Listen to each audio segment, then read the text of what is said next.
Upcoming event.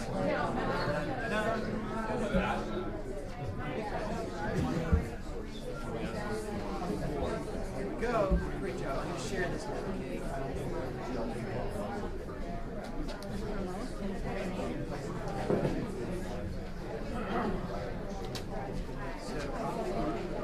Share this.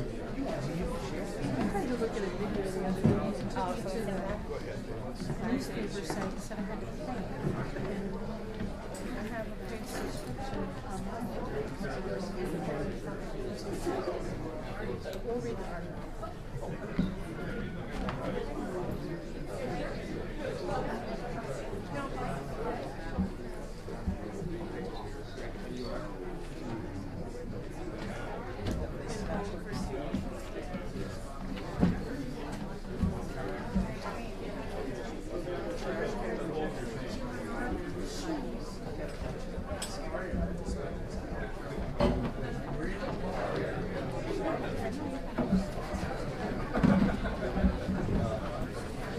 So I'm using the hashtag Immense Live. Okay, Summit.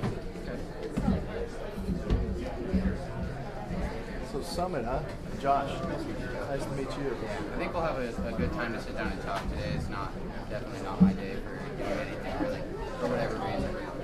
But getting it done.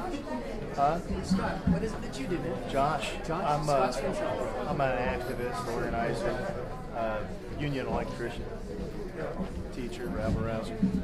No, my. Yeah, I think we'll have an opportunity for a really good conversation, but I don't know what it is about today, but Scott is so hard. So all I'm trying to do is do a good job at my work and get home and hopefully wake up to a little bit tomorrow. Yeah, I was hoping you might get a chance to interview some of the people. Like Tonight is just. Yeah, I think that's something for the future, because right now we're just trying to establish a nice soft presence, creating transparency here. But that's something we could definitely talk about in the near future. I'd be more than happy to do that. after the meeting. I think it would be better. That's what I was talking about. Yes, so I don't think that's what we're going for. As far as my work, we're just here to stream the city council meeting and create an opportunity for people to listen in and also comment on the live video and have that discussion. But in the future, we'll be able to kind of expand like that. But Well, that's wonderful. yeah. That's great. But I think that we should definitely sit down and have a conversation about what we can do. I'm surprised it's not already streamed. It's supposed to be. They have it in their Yeah, that's contract and in the it's budget. supposed to be for quite some time. and About they 2 just years haven't ago. activated it. So when we said we're going to start doing this, we got a bunch of phone calls. Imagery, so for those 2 years ago, you haven't done anything in 2 years, so we're doing it. That's wonderful. Thank you for doing that. I appreciate it. It's great. Step in the right direction.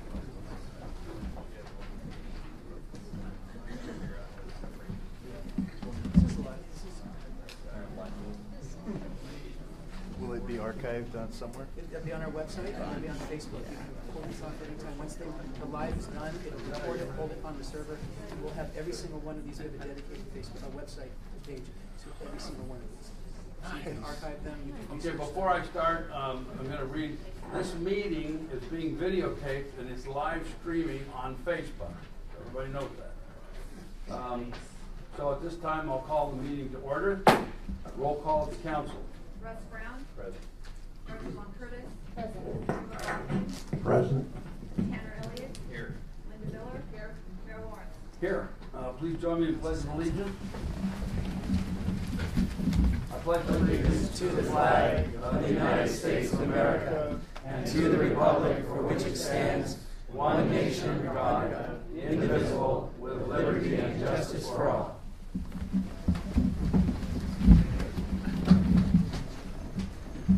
Next item is approval of agenda, and there is an amendment under 10A that is to be removed and no longer being necessary. So with that amendment to the agenda, do I have a motion to approve the agenda? I'll move to approve the agenda as amended. I'll second. All right, been moved and seconded to approve the agenda as amended. Is there any discussion? All those in favor signify by saying aye. Aye. Opposed? All right, the agenda is approved. Next item on the agenda is audience participation. I want to make something clear right now. There is an item which I understand a lot of people are here for, which is under 13, it's the exclusion zone ordinance. That item is for discussion among the council only. This is not a public hearing. We're not going to take testimony on that. If the council should decide to go forward with that, then an ordinance would be drafted and we would have a public hearing. And everybody would get notice of a public hearing. Those who aren't here would also be able to show up. And that would be a time when we're going to take public testimony if the ordinance goes forward. Tonight, all we're doing is finding out what the council wants to do with the staff recommendation. So this audience participation is not a time to come up and talk about this because it's on the agenda. And let me read the audience participation portion. During this portion of the meeting, anyone may speak on any subject which does not later appear on the agenda. 5 minutes per person will be allowed. If a response by the city is requested, the speaker will be referred to the city manager for further action. The issue may appear on a future meeting agenda for city council consideration. So at this time, is there anybody who wants to speak about an issue that's not on the agenda? And that includes the exclusion zone ordinance, which is on the agenda. Anything else? Yes. Could you come up? Should I answer right now? Well, if you want to speak during audience participation. Oh, great. What's your subject? Recycling. Okay. I didn't know I was going to do this one. So would you state your name and address? My name is Judy Merrill. I live at 400 West 11th Street, Dalles. Right, and please speak in the microphone. Can everybody hear me? Yep. Okay. Well, I didn't plan on 5 minutes, but I'm confused and wondering and a little frustrated regarding the article that was in the newspaper about the plans for the recycling, which I guess is no longer. And we're still what I understand is we're still supposed to put out the blue bins to collect so we don't get out of the habit of recycling, and everything is still going to go to the landfill. And what I've learned is that the glass is going to be recycled for the pavement. And what I would like to see is more community education and participation regarding what is happening now, and so we can be part of a solution. I really agree. I think that recycling is great. I'm a recycler, but at the same time, it's about what we buy. Right. And for us to have, I mean, I'm just really sad that we're at this point that recycling is diminishing. And then well, also, you understand the problem. The problem is a lot of the recycled goods went to China. right. And China said, we're no longer going to accept it with the amount of sort of pollution. Commingling. Right. Has to be down less than 1%. And so what's happened is DEQ is trying to find an answer, and our wastewater program up here went to them and had to get a waiver in order to continue to take the recycling. Because otherwise there's nowhere to go. And that's why it's continuing the way it is, although I don't like it either, going to the landfill. Right. Thank you. And as I've been asking around on the West Coast, there are different programs that are recycling locally, and it's not going to China. And I just recently, just today, a couple hours ago, picked up a flyer at the library that I guess this collection, TerraCycle collection list for Friends of the Library, has been going on for about a year. And it's by the contact person is somebody that's in the master's recycling program here in the Dalles. And I looked up TerraCycle, and it's worldwide. It's been going on. It's nationwide too, and it's local. in different communities. The closest one I saw just a half hour ago was is in Seattle. And there's a list of things that we can recycle right here and drop off at the library. And I just really think that this should be part of, my recommendation is for us to look at what we can do as a community to keep things, to recycle efficiently and not just jump into dumping everything at the landfill. You have, Linda, you're on that hazardous waste committee. Is that something that they would address? Yes. Okay. And is there an opportunity for her to approach the committee? Or? The person that I would contact would be David Skakel at the county. He is the director for the HHW Household Hazardous Waste Program. David who? Skakel. S-K-A-K-E-L.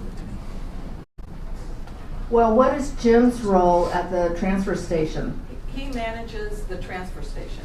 He manages the Right. Dalles disposal, Hood River garbage, and Bingen sanitary.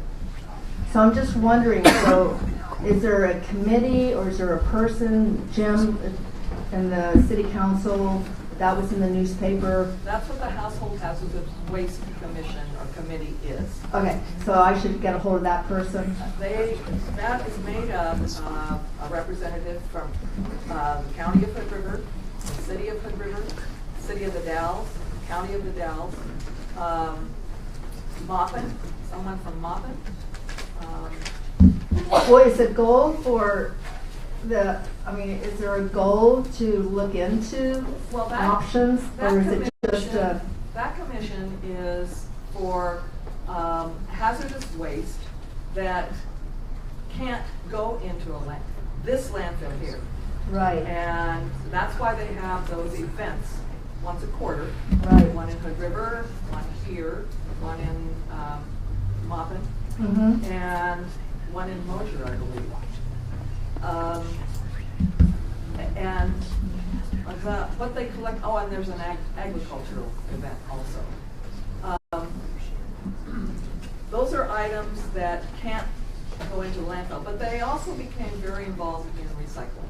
okay. So that would be my suggestion. Okay, and there are master recyclers too, which is organized and here in town? And that could be part of David's program. Okay, I'll check I with would him then. contact him. Okay. Okay, great. Well, I hope the Dalles and Wasco County and the area can come to some consensus to try to look at local and what we can do instead of dumping everything into the landfill. Well, Well, not everything's being dumped in the landfill. Cardboard is still being recycled, glass is still being recycled, and there's some plastics that still are. Well, how can we, as citizens, be educated on that as far as what we put in the recycling bins? What I understand, you just continue doing what we've been doing, It's commingled. and it goes out to the landfill. And we don't know, I don't know what's being recycled. I mean, is someone going through the recycle bins and saying, oh, this can be recycled, Well, this can't? I did go onto the website for the transfer station and they have a specific where the items that can be recycled and they have categories. So there is a helpful aid that you can look on the website. Is that the one that we get in the mail? So Something new since 2 weeks you ago? might check it, just check and compare. But I went on after this because I was interested in knowing what was commingle and what was eligible. And that's what I found out, and they defined it. Okay. So the transfer station and go in, you zone down and they have helpful hints. The Dalles disposal. The Dalles disposal is where I went. Yeah. So are they the ones that will educate the public? I mean, do we all have to go individually to the website? I think we can talk to Jim Winterbottom. I think he's very interested because he came here to talk to us Right. and give us heads up. I think he's very interested in doing the right thing. They want to recycle, so they're just, I think contact with Jim would be great. I have a phone call into him. Good. okay. Okay, thank you. And if you need, if you run into a roadblock, contact us. 17,000. Yeah, I I'll just call think Jim we as for information on stuff. citizens of Right, I agree with should you. all be You educated. can go on the website for the Just city, one person. and you can look up the telephone numbers of all the council members and myself, city manager, and if you think there's a roadblock that you want to, tell us about, let us know. Great. Well, I did read in the article, Darcy, you had said that you were concerned. We are. Yeah, and when Jim was here, I asked him about educating the public, and Uh-huh. he didn't express an interest in that. So Yeah. he didn't have any information about how Klickitat County's radio ads had, if it had helped with cleaning up the commingling or not. So I think at this point it's just cheaper to put it in the landfill. So, Well, they can't, there's no place else to take it right now. well, There's except no for place the else to library take it and right the now. other places. Yeah. Well, So I'll be curious to hear what you find out. yeah, I'm curious too, and I hope the city council can help support something to happen in the right direction. Let us know. Thank you. Yes, sir. I have something for public comments. Okay, remember I discussed this with you earlier. If you're going to talk about the discussion item, it's not going to be appropriate. I'm going to talk about First Amendment rights. Set on the agenda. You got 5 minutes. Okay, my name is Joshua Ferris. I live at 220 West 13th Street, the Dalles, Oregon 97058. I came down here tonight, and the first thing I wanted to really say in this public comment is that I'm assuming best intentions. I'm assuming that everybody here actually cares about the Dalles, the common good, and is here to do the right thing. That's what I was going to say. That's how I was going to preface what I was going to say. But the tone of this meeting has changed for me. And so I had a question, simple question. Is there a right to participate in public meetings? And I guess it's according to free press, First Amendment advocates. Yes. During a regular or special meeting, but not during a closed meeting. I assume this is not a closed meeting. It looks very open to me. Under both acts, a body must provide an opportunity for members of the public to directly address each agenda item under consideration by the body, either before or during the body's discussion. Additionally, under the Brown Act, etc., Cal government, this legal precedent, this Supreme Court, First Amendment rights. As a veteran, a combat veteran in the United States military, served overseas, Korea, Germany, and Iraq in 2003. I was a part of Operation Iraqi Liberation. One of the things I did when I left our beautiful area here in the Gorge to go overseas in the military, I had to swear this oath. I had to swear an oath to defend the U.S. Constitution against all enemies, both foreign and domestic. I don't think there's any foreign people here. I think we're all just people from the area. We're just here. So I think they're just dealing with mostly a domestic issue here. I don't know if we can consider this a problem where we have domestic enemies of the Constitution of the United States, but here's this problem with the First Amendment not being adhered to in a public hearing in the Dalles, Oregon, in the United States of America. A lot of people came here tonight. Because we're concerned about an issue. I'm actually volunteering to keep the homeless shelter open on Thursdays and Friday nights. We need volunteers. Let me know if you can help out. It is a temporary shelter. We do not have a full-time shelter in the Dalles. And so we have an issue, a constitutional issue. First now, I can't even get to that constitutional issue because the mayor says we can't talk about the agenda in the meeting, the public meeting, which it's not a public meeting if we're denied the right to address the agenda items. There's legal information on this. I'm not a lawyer. I just looked something up. It took me 20 seconds. There are civil rights lawyers out there. There's an organization called the ACLU. There are cities that have actually been sued for constitutional violations. The agenda item that he won't let me talk about is a violation. Lower your voice. Is a violation. If I was to lower my voice in compliance with you, I would then not be using my First Amendment rights. I have First Amendment rights to address my grievances to my representatives, if you are indeed my representative, but I'm beginning to wonder that. I'm beginning to wonder. One of the things about a democracy is us having a right to express how we feel about certain things. If we cannot express how we feel about things, it's not democratic. It's not a democracy. It is a violation of the United States Constitution. That's the First Amendment right, the right to free speech. So I will continue. What I wanted to talk about was a concern that the Dalles maybe could sue because of a violation of an Eighth Amendment right, which is a right that the United States will not subject anyone to cruel and unusual punishment. And so, regardless of what the mayor says, I am going to say that the proposal, the ordinances they're discussing, and the amendment to the ordinance that they're going to discuss, is a violation of the Eighth Amendment. And because of their concern about us speaking on the issue... Sir, Mr. Ferris.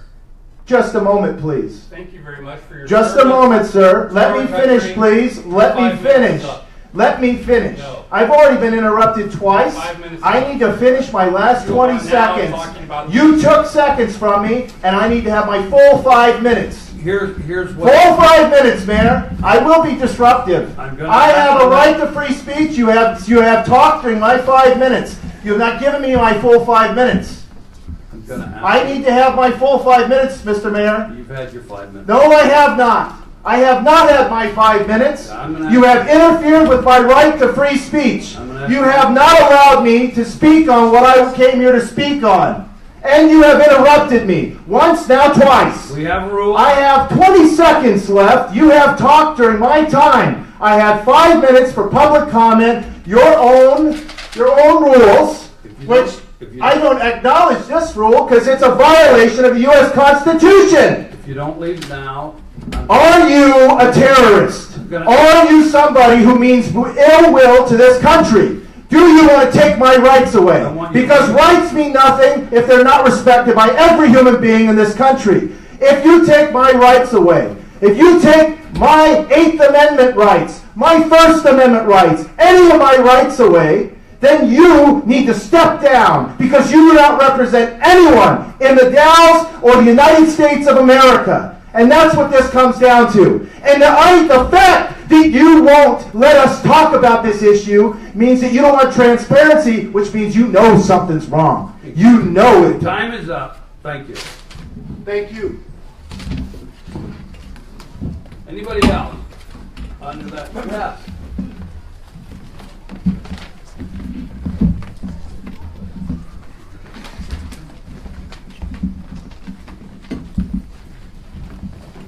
Good evening.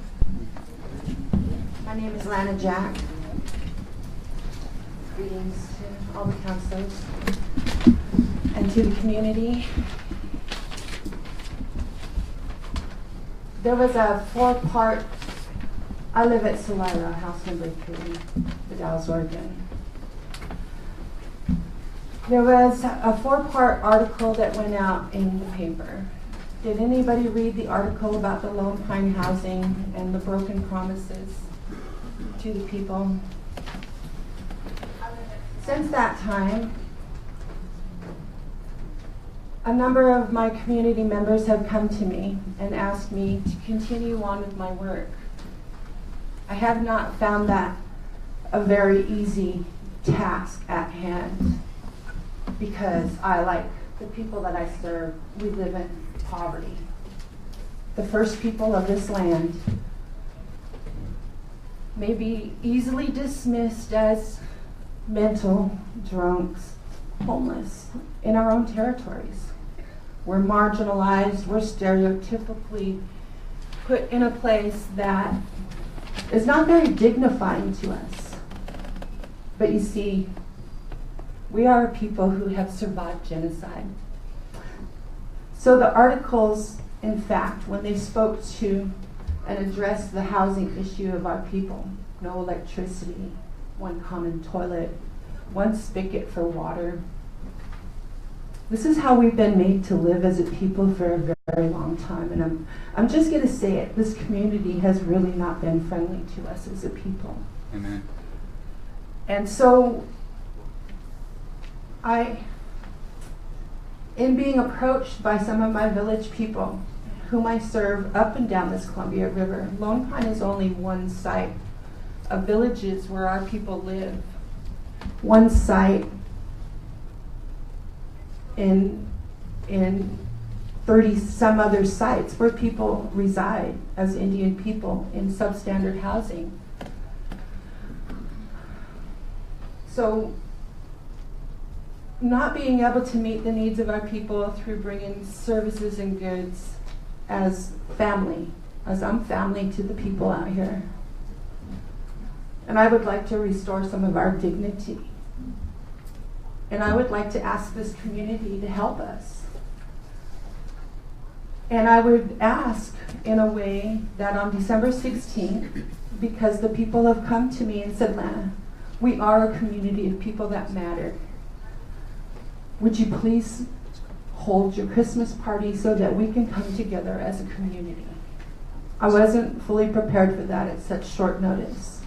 But I think, as I'm standing before you right now, that I'm asking you as a community to help bring together a meal, some gifts, some items that are on the list of needs: propane, tarps, rope, warm sleeping bags, clothes, warm jackets, boots. The list goes on. We're not just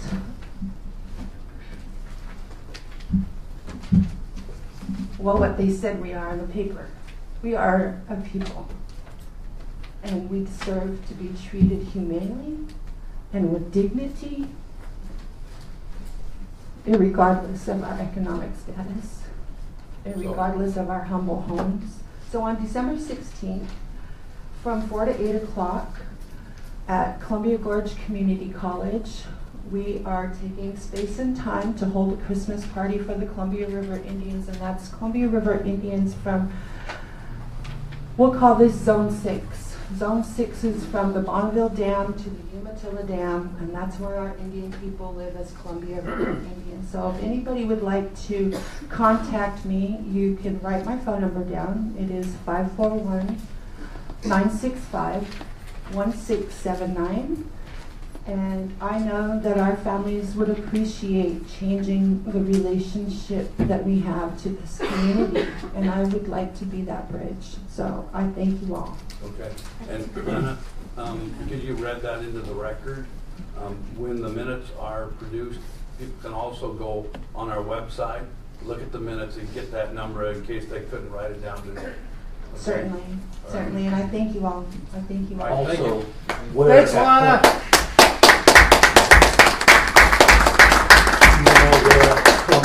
That will be held. In the cafeteria. Thank you. Building 1. I do believe it's building 1 in the cafeteria. We have a space for a time of festive gathering. And we invite anybody who would like to volunteer. Thanks, Lana. Thanks,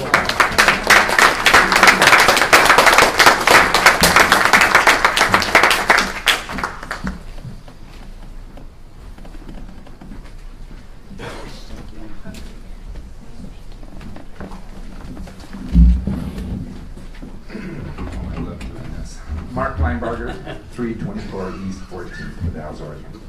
I'm not sure if this is right. Is the tourism thing on the agenda or not, or just No, it's approval not. of meetings, the meetings minutes from that? Okay.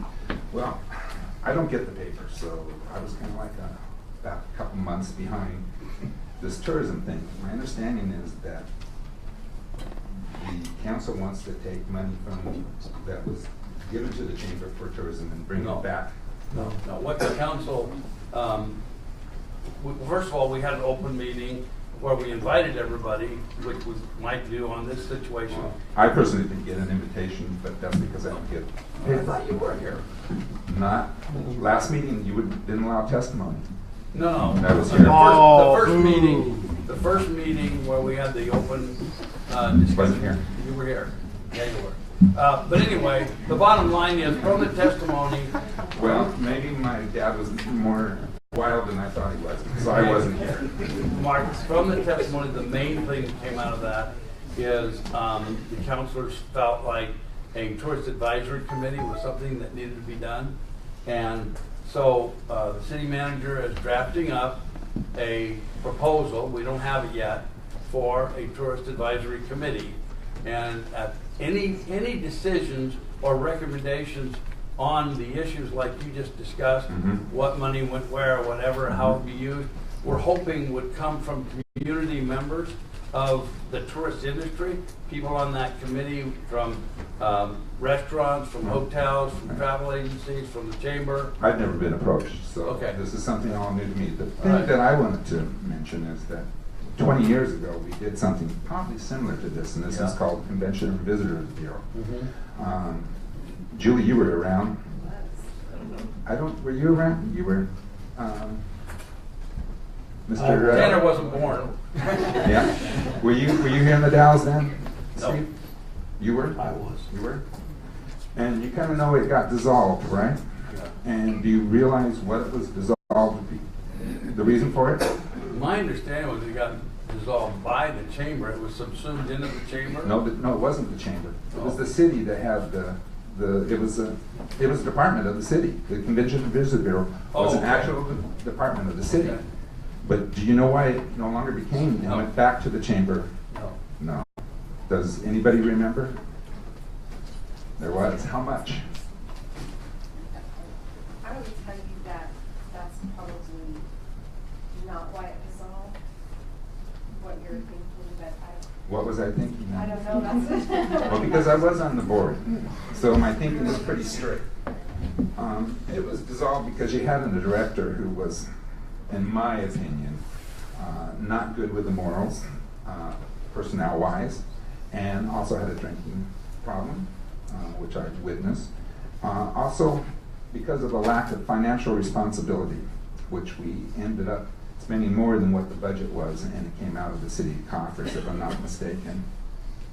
Someone had to pay the bill that the Convention and Visitors Bureau ran up. It didn't last much longer after that. Went to the chamber. I've been in business in the Dalles since '86. Self-employed. Been doing the restaurant since '91. And I'd have to say about 80% of our business during the summer is tourism. During the winter months, it goes down to about 40. I come in contact with tourism all the time, and I would notice if there was a need to increase tourism, or if there's something lacking. I've seen nothing but great stuff come out of the chamber, from people I've been exposed to coming in who I would never expect coming to the Dalles, are coming in, and it's because the chamber is very active, and they're doing a great job, and it's a job that it's what they do. The city does a lousy job, especially in tourism. I have to tell you, I was here at the last meeting, and the only meeting, and that was the last one that we was 2 weeks ago, and listening to you guys talk about tourism, and I was kind of shocked, to be honest with you. It seemed like there was a bunch of people meeting, talking about tourism, instead of people in the knowledge talking about tourism. The city does not belong running a department or even getting close. The chamber's doing a great job. I haven't heard of any problems or experienced anything with the chamber.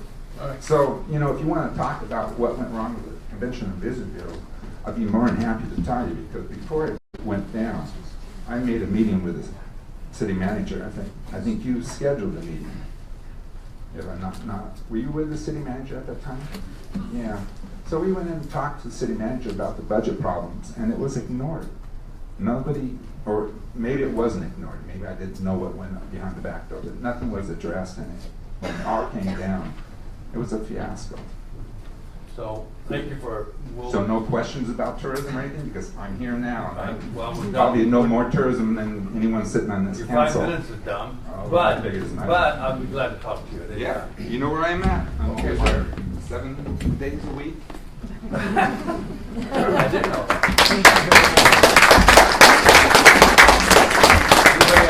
Yes, sir. I'll just take less than 5 minutes. It'll probably have to take 60 seconds. So the thing I want to address is communication. I don't have a lot of knowledge when it comes to the politics, how things are handled. I'm sure all your jobs are due as a broken bureaucratic system. A what? A broken bureaucratic system. Oh, okay. And that's my definition. I'm not claiming that as truth.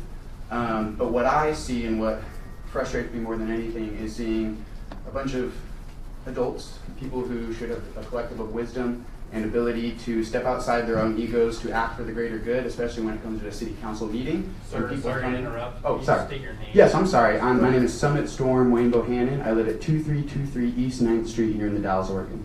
Thank you. And what I just really want to address is the communication, and that it's obvious there has been a gap or the bridge of communication between the voice of the city and its citizens and the city council has been either damaged or burned completely. And that might have been over the last few years. It might be longer than that. But it's very obvious, at least through my eyes. And I just really hope that everyone realizes that we're all here for a common good. As Josh pointed out, the assumption that everyone is here for the greater good of the city, the citizens, and the overall presence of everyone who has to experience living in the Dalles. And what I see, though, is a lot of egotism on both ends. There's no need to point out particular people, but what it does is it creates a huge blockade, because all of a sudden there's arguments, and all it does is waste our time and energy on negative facts and perceptions on the individuals, and it doesn't get to the heart of the matter. And the longer that we allow for that bridge of communication to stay broken or non-existent, until we rebuild that bridge in a powerful way where people can come up here and speak, and they might get a little excited or they might get a little aggressive, but we should all be able to be present here as individuals and citizens and have that communication. And I think personally that the city council, if you are indeed our elders and have the experience of wisdom and time and the things that you have done to help lead the city, then you will see that very clearly, and you will be the ones to take action to build that bridge in a way that reaffirms for all of us here and all the ones who are out there and out there that you guys are here for our best interests, and you are interested in learning new things to address the new needs that develop every single year and the new things that are taking place. So I really just hope that the communication overall will be one of the most important facets of how you guys handle the voice of the Dalles and its citizens. Because if that doesn't get handled, and if that bridge is not built, if somebody from the community has to go and do all the work to build that bridge, not only is it going to be very obvious that you aren't interested in us being involved in having a voice, but then there's going to be the separation, and that separation will continue to create blockades for the actual progressive movements that we are trying to make here. I have nothing but love for every individual that is out there in this world. Sometimes my ego rises up within me, and all of a sudden I am consumed by passion and hate and judgment and all of the things that cause us to be so blind. But I work every day to separate myself from that, so that when I communicate with people and I do something, especially when it's involved with the community and it affects other people, that it comes from a place of love and compassion, and not a place of agendas, not a place of my own personal desires. And it's extremely frustrating as a young adult who has made very severe mistakes in his past to see adults who have the complete potential to actually make a difference sit around and bicker and argue and go behind each other's backs and manipulate the system. And it doesn't matter. And like I said, you guys have a very stressful, you guys are on the podium. You are the face. So of course you're going to catch the most crap. So I just want to say, as a member of the community, thank you for all that you've done, and thank you for your efforts to do your very best job. But please see clearly that the communication needs to be healed as far as our voice, and if it's not, then there's going to be so much drama that no one's going to be able to get anything done around here. Okay. Thank you. Thank you.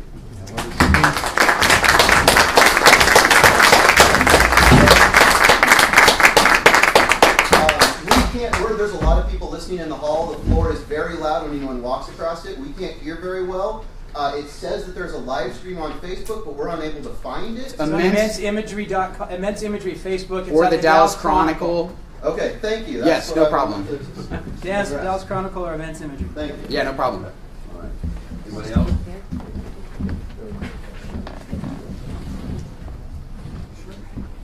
Hi.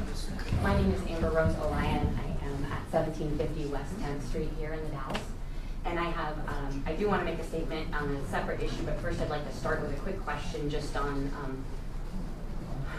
the issue of talking. Without talking about the subject itself, I'd like to ask what the City Council's request of where the public can bring their concerns, frustrations, grievances about the issue that is on the agenda today, if it is asked that it's not done here, which whether or not I agree with that doesn't matter at this moment. I'd like to know where the City Council. Okay, let me explain it, and I might not have gone as far as you would have liked, but this item that's on the agenda is here because of a staff report.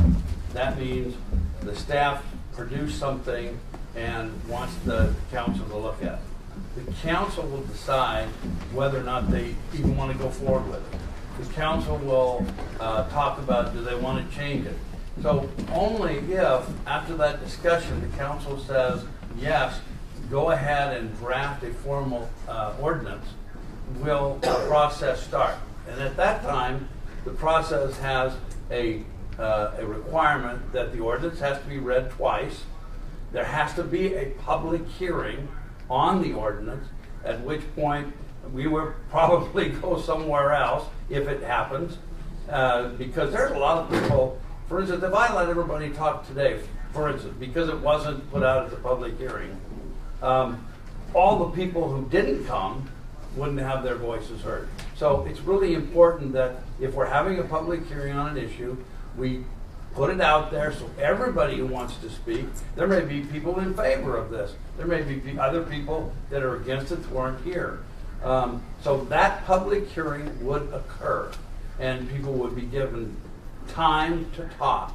And then the council would have more information about how to proceed, whether or not they wanted to or not. So the only thing that's happening today is the council, and I don't vote, so I'm just presiding. The council decides what it wants to do, to go forward, not go forward, to, we don't like the way this is drafted, redraft it, bring it back, that sort of thing. And in the meantime, if people want to submit, written items, they can do that through the city manager, et cetera, et cetera. But we have 14 or 13 items on here, well, actually categories, which means there's about 20 items on here. And if we don't have some sort of a process, we'll have city council meetings from 5:30 till midnight every time. So we do have to have some process. Statute allows us to have process. We have an ordinance that allows us to have a process, and we're just trying to honor the process. We're not trying to limit anybody's ability to speak. It's just not, today is not the time to do it. And I'm sorry that some people misunderstood. I saw a lot of stuff on the internet, and I think that's how this occurred. There was a call that went out. I saw your name, and come on down. But it's just not the time. So I appreciate that. It's not a public hearing then. All right, quiet. You be quiet. You're not my damn parent. You're not my elder. You're just some joker that's running a screwy circus. I'm going to ask you to be removed. Go ahead. Ask me to be removed. I'm going to ask the police to remove you right now. This isn't a public hearing if you can't speak on what's on the agenda. This is a fraud. This is a fraud, and this joker don't represent us. This is not a public hearing. This is not a public hearing. And this guy is not my elder. He don't represent me. If we can't talk about what we came here to talk about, it was in the Chronicle, for crying out loud, and lots of people have been talking about it. A lot of us came here because it was being talked about. This is a joke, and you've got a record of doing this. Backroom deals. This is corruption, and that's what it is. I was going to assume good intentions, but I'm not going to assume good intentions now. I'm not assuming good intentions now. This is a fraud, and this has no transparency. People have jobs. They take time out of their busy day to attend this meeting. And you have denied us a right to speak. That's a joke. You're not my elder. I don't respect you. Bad intentions. Amen, comrade.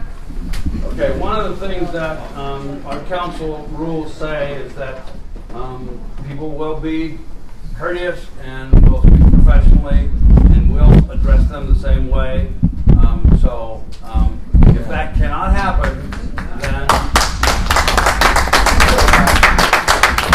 Can I just, one quick thing? We are volunteers. This is our time. And we feel strongly about the same issues that you do. And we believe in the Constitution just like you do. So that needs to be understood, that we're not paid for this. That's my statement. Okay, thank you, and thank you for the answer that you gave me. I have to agree. Listen, I know it's frustrating because people want to come here today to talk, but the process is not at that point. There will be an opportunity for everybody to talk. I hear that, and okay. I guess what I'm trying to say, so I'm trying to collect my thoughts so that I'm not rambling. What I'd like to say is thank you for that explanation. Whether or not I agree with how the process works, I appreciate you explaining that so that we understand.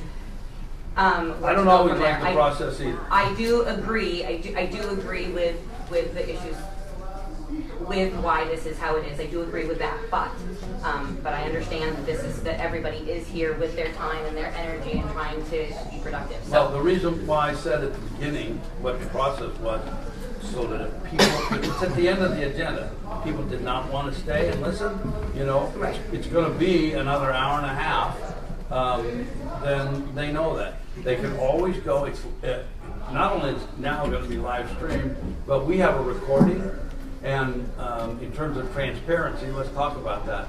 We record every single council meeting, and you can go on our website and you can listen to every live as it was recorded. If people don't want to stay and listen to the discussion by the council tonight, they can go online and they can listen to it as soon as it gets downloaded. And I appreciate that. I understand that this is not a black and white issue, that there are many sides to this. So I thank you for your explanation. I wanted to just take a quick moment then to go to the statement that I was going to make, and it's basically a question to the City Council as the seat of Wasco County, and as everybody that lives within the Dalles city limits is affected by things that happen within Wasco County. Right. I want to ask whether or not it's something that you'd like to speak on tonight, or if the council would like to take some time to discuss. I would like to know where the City Council and where the city ultimately stands on the issue that's going on around Norcor and immigration and the contracts there. I want to know where everybody stands and what they plan on, if there's anything I should say, as far as taking a stance or taking the action around what's happening over there right now, because I think that it's something that definitely affects the city, since the city is 100% within Wasco County and we're all affected. It's a humongous issue. It is affecting people who live here. It's affecting people from all over the country, and people are brought here and treated terribly. And they have been held. Over 80% of people that do end up being deported have never even seen a judge. So I just want to say that I don't. My personal belief is that this is not representative of who we are here in the Dalles or Wasco County, and I want to know where the city stands on this officially, because this is an official issue, and there have been lawsuits brought against both North and the county, and I think it's important that it's a discussion that we have in these meetings and within the council and in the city as well. I'll ask the city manager to address that, and maybe we'll bring it back to another agenda at a later time. Thank you. All right, thank you.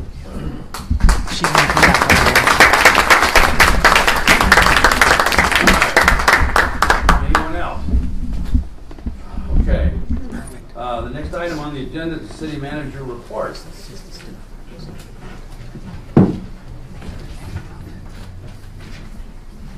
Thank you, Mayor Lawrence.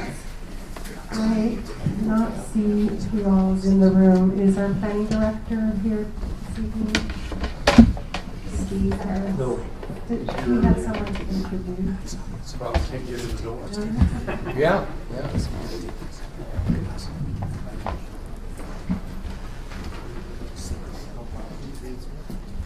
While Andy's looking for him, I wanted to let you know, I think I noted to you in my report last week about the possibility of the Travel Oregon grant to finish the bike hub. So we did submit our letter of interest, and then we'll proceed to a memorandum of understanding if we receive that grant, or McHead will be the grant applicant on behalf of, I think, 5 or 6 communities throughout the gorge to get that grant. So that'll be exciting. Oh, hi. Were you able to bring your person to introduce? I can't see out there.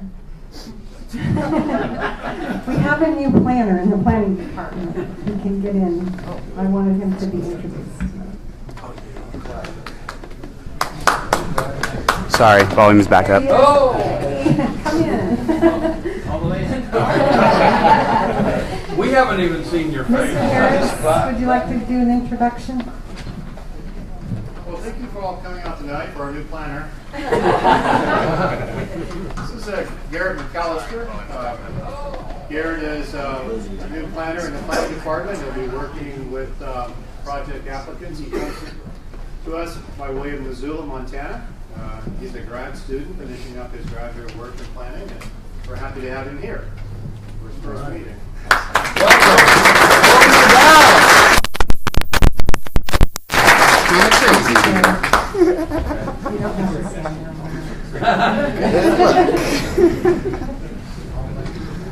We did have a meeting this morning with Wasco County. We're still having talks about co-locating our planning departments and how building codes will look with that. And there is a bit of a rush to complete that. I understand that the Council of Governments would like that to be completed by the end of January. So at our next meeting, I will prepare a staff report and put in the agenda for you to consider what the city's options would be for that. I think we're at that. Also, the Sister City visitation, I know that some of you will speak to that. I just wanted to say that my part in that was amazing. I got to host 2 students again this time, and they were delightful. And I heard from one of the parents today by email. It was a really cute email. She said she hoped that her daughter didn't bother us too much. That was very sweet. That's all I have. Okay, city attorney report. It's almost useless, Gene. I think it is on. Just had one item for the council's information. I've been working with Izetta on our codification process. This is to get our ordinances ready to put into an overall code. And I think in December we'll have 3 ordinances bringing to you to get them ready to be part of the code. One is revisions to our transient room tax ordinance to update it.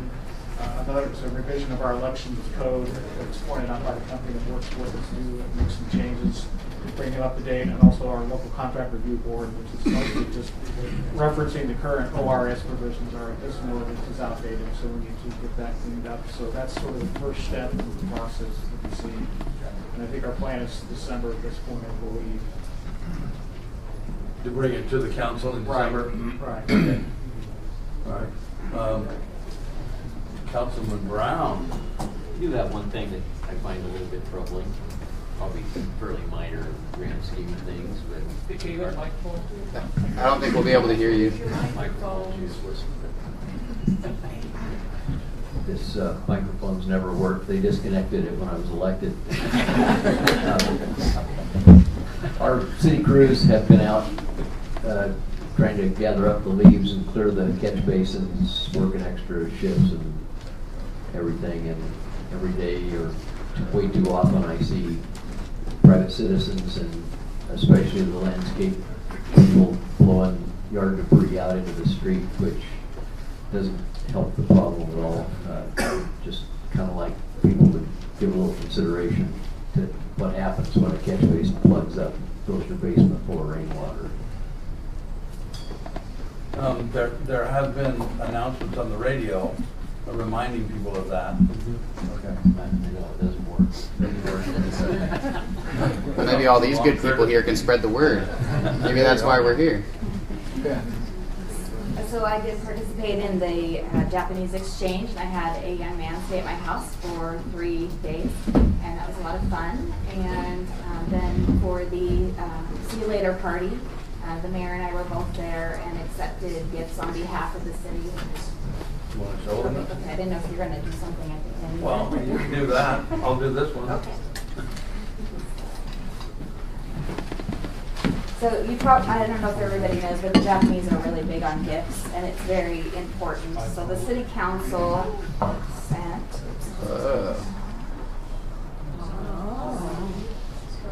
City council to the city council. Correct. Right. That's a gift. Miyoshi City Council to the Dalles City Council.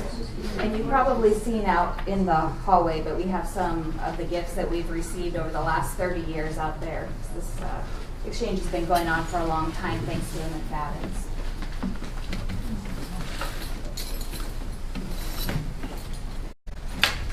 And other than that, it's been pretty quiet. Councilman McLaughlin. On October 26th, I attended the Hope Warming Place Committee meeting at St. Vincent's de Paul Dining Room. The worry that not enough volunteers are stepping forward to adequately supervise the warming place was discussed. I'm seeing a lot of volunteers out here. We'll get you signed up before you leave. Also, the new director at the Hood River Shelter Services attended the meeting and expressed a desire to work together and find new ways to meet the growing demands of homelessness. That was good. On Monday, November 6th, I attended the Mid-Columbia Regional Airport Commission meeting where the outcome of the recent RFP for airport maintenance and operation were announced. Hawk Aero, based in Hood River, was the company the selection committee will submit for approval for Klickitat County Commissioners and the Dalles City Council. Operation Management RFP will close in 2 weeks, and a second round of screening will take place at that time. I attended several ribbon-cutting events to welcome newcomers to the Dalles, and Mr. and Mrs. Cyphers were one of them. And I also attended the Granada, which was an amazing opening for a revitalizing new life into that building, which was great. I can report that the Main Street Trick-or-Treat event was massively attended, and the barriers that were put on the street made a tremendous improvement to that event. And the Dalles Lions Club was out in full force to make sure the residents and kids of the Dalles were protected during this holiday season. Special thanks to Julie Kruger and Dave Anderson and the city employees that took time to make this happen. So thank you very much.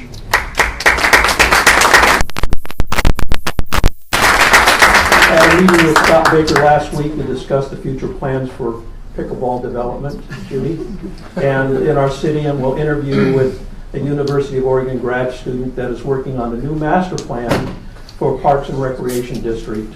I will meet with him this week to discuss my perspective on the health needs of our community. I met with representatives of the Blue Zone Project to be a part of the promotional social media blitz that's coming out, and we're excited about that, and thank you for Blue Zones being here. I've received many phone calls and emails related to the Home at Last article that appeared in the Chronicle last week. I will do everything within my sphere of influence to help provide the support needed for this place to reopen. It's vital to our community.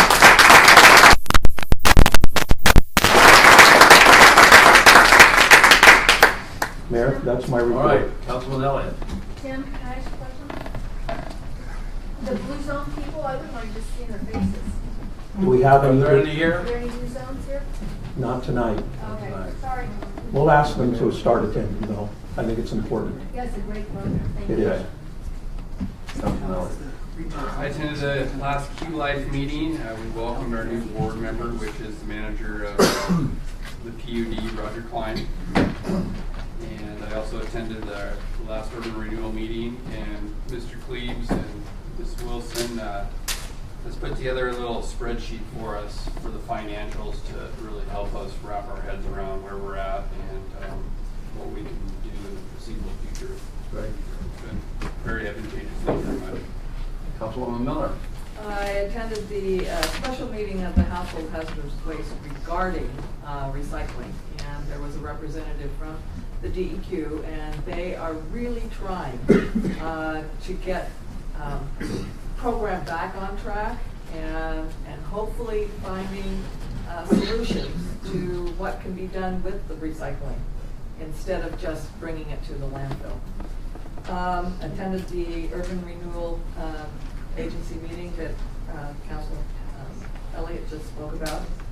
And the mayor and I took the adult, part of the adult sister city, Miyoshi City delegates to dinner. And it was pretty interesting. Having gone over there and looking at a menu and not knowing what's on that menu, they got that treatment here. And of course, we took them to Casa El Mirador. So it was an enjoyable evening. And then I attended the Granada grand opening. It was packed. It was packed, and it was a great show. I just went one night. I believe you were there too. I went one. It was a good event. Yeah. For the whole weekend, if I understand. Yeah. Is that it? That's it. Okay. So since the last council meeting, I sit on McCog, and that's the Council of Governments. And for those who may not know in the audience, McCog has made the decision to discontinue, and they hope to have everything moved by December 31st. They do area agency on aging, they do transportation, they do workforce, and they do building code. So all those have to be farmed out. And so when the city manager talks about us talking about combining planning, that's one of the elements that we're looking at about putting our planning departments together and having building codes in one place. Hopefully we can work that out. It's very complicated.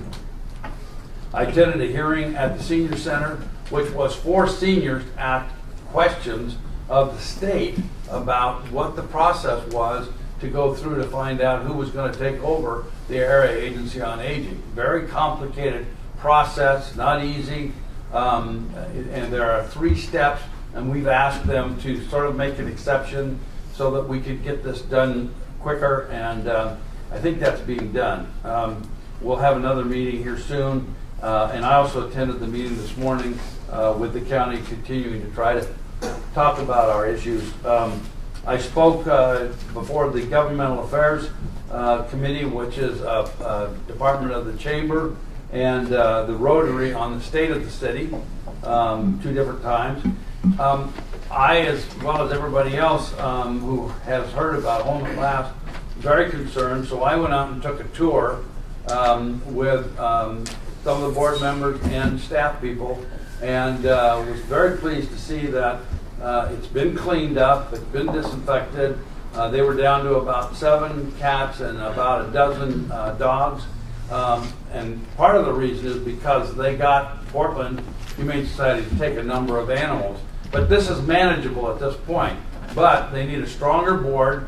And so in working with Mike Courtney, who's trying to help them with advice, we talked about an advisory committee which would help provide technical advice to the board of directors, so that we have to have obviously animal control in this city, in this county. So I'll be working very hard to help them succeed, and they may be bringing a proposal here to the city. We'll see what happens. Yes, I was at the Miyoshi dinner, and I was also at the it's called Jamada, the going away, and at that meeting, so this was city council to city council, and then the mayor of Miyoshi made a gift to the mayor of the Dalles, and that is this. Gifts like this are really not kept personally. They go to the city. So this will also be displayed. So that was very nice. And we worry a lot about being able to have appropriate gifts, because they do such a great job of giving us things. And then last but not least, I was at the ribbon cutting for the Veterans Museum, which is next to American Legion. And I did go 2 nights to the Granada opening, and I will tell you that both nights was capacity, and the second night was for veterans, and veterans were allowed in free, and it was a great show. The only performance I didn't go to was Sunday, which was for kids, and so I stayed home. Anyway, next item on the agenda, excuse me, is the consent agenda. Items of a routine and non-controversial nature are placed on the consent agenda to allow the City Council to spend its time and energy on the important items and issues. Any councilor may request an item be pulled from the consent agenda and be considered separately. Items pulled from the consent agenda will be placed on the agenda at the end of the action item section. So today we just simply have the tourism work session minutes of October 16, 2017, and the October 23, 2017 regular City Council meeting minutes, which the councilors have had an opportunity to look through. So do I have a motion on the consent agenda? I'll move to approve the consent agenda as presented. I'll second. Been moved and seconded to accept the consent agenda as accepted. Is there any discussion? I have a question. Yes.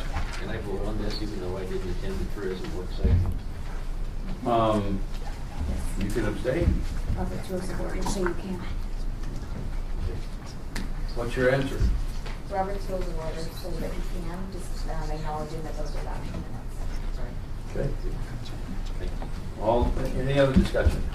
All those in favor signify by saying aye. Aye. Any opposed?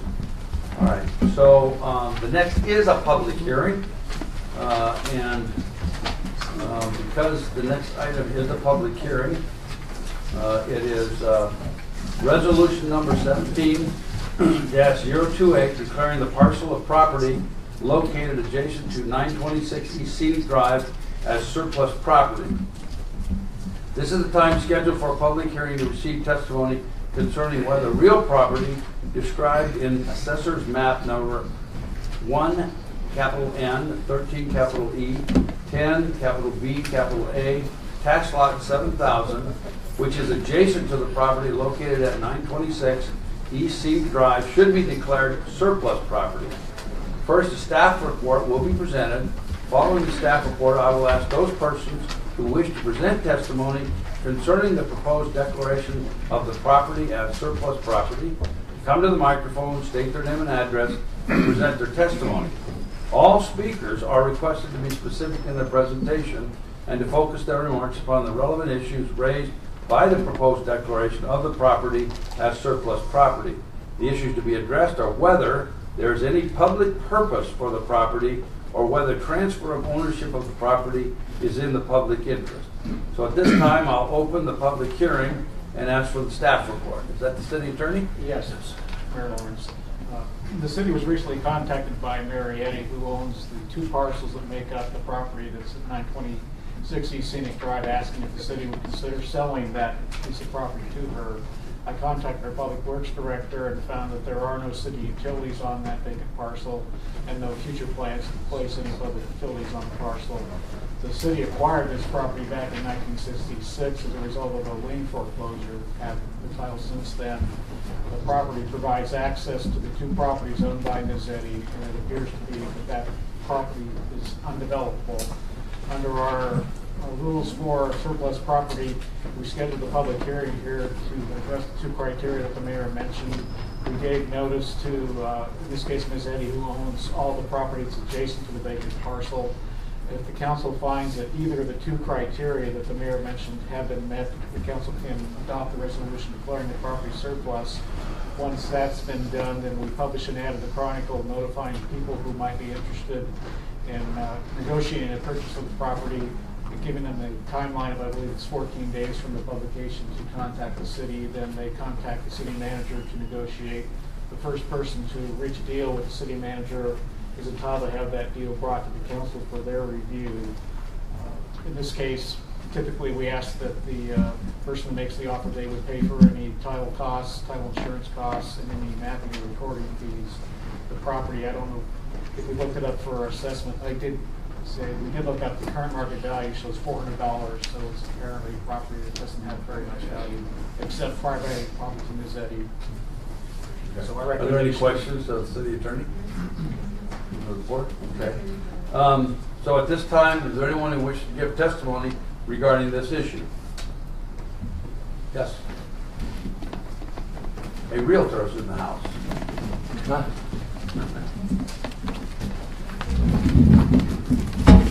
Jim Wilcox, 416 West 7th, Dalles.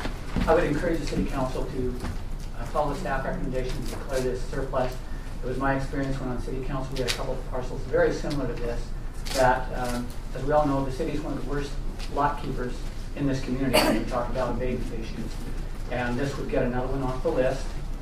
The last one that was done when I was on, it turned a terrible mess that the neighbors couldn't keep up with. It ended up in the adjacent owner's hands. And this is on the right-hand side, if you turn off of 23rd down into Erickson's Division. There's a real sliver of property there that had really no value. But it did put it back on the tax rolls, and it's now a private park. And I think that when you have the opportunity to get this back to private ownership, it's a great opportunity to take it. Okay, thank you. Anybody else? Okay, at this time I'll declare that all testimony have been presented and the hearing is closed. Staff's recommendation concerning the property is set forth in the agenda staff report. Do I have a motion regarding the recommendation? I'll move to adopt resolution number 17-028 declaring the vacant parcel of property adjacent to 926 East Scenic Drive as surplus property. I'll second. All right, been moved and seconded to approve resolution number 17-028 as stated. Is there any discussion? All those in favor signify by saying aye. Aye. Any opposed? All right, that passes. Next item on the agenda is a contract review board action.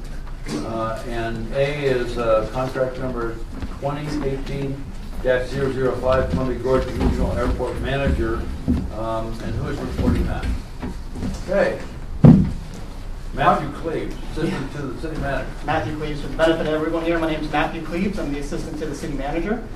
Honorable Mayor and members of council, before you, you have an agenda staff report on item 11A, as well as an agenda staff report on item 11B. That's those two reports summarize the results of the RFP process that we went through for the fixed base operator, as well as the airport manager at the Columbia Gorge Regional Airport. You also have in front of you well, those two ASRs were sent ahead of a regional airport board meeting, which was scheduled last week. And so as a result of that board meeting, you have a memo in front of you that summarizes the 4 recommendations that the airport board made to the city council. Tim, Councilor McLaughlin, you stole a little bit of my thunder, but I'll kind of dive right into that. You have the 4 options in front of you in that memorandum, and I've tried to put them together in a recommendation that encapsulates those 4 recommendations. I'd be happy to answer any questions that you have. And the selection for the FBO was TAC ERA, and in response to the airport manager, we had 1 response that did not pass the Pascal requirements, and so the recommendation is to post that for a period of 2 additional weeks.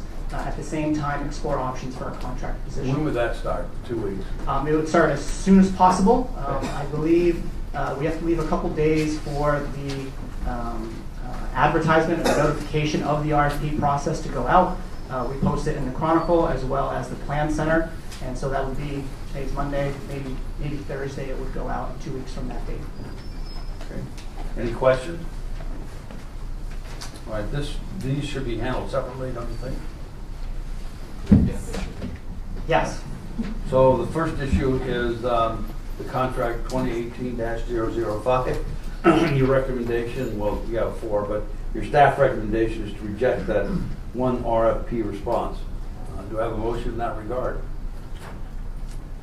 I'll go ahead and move to reject the RFP response to contract number 218-005, airport manager, and direct the staff to repost said RFP for a period of 2 weeks pending agreement from Clickitat County. Second.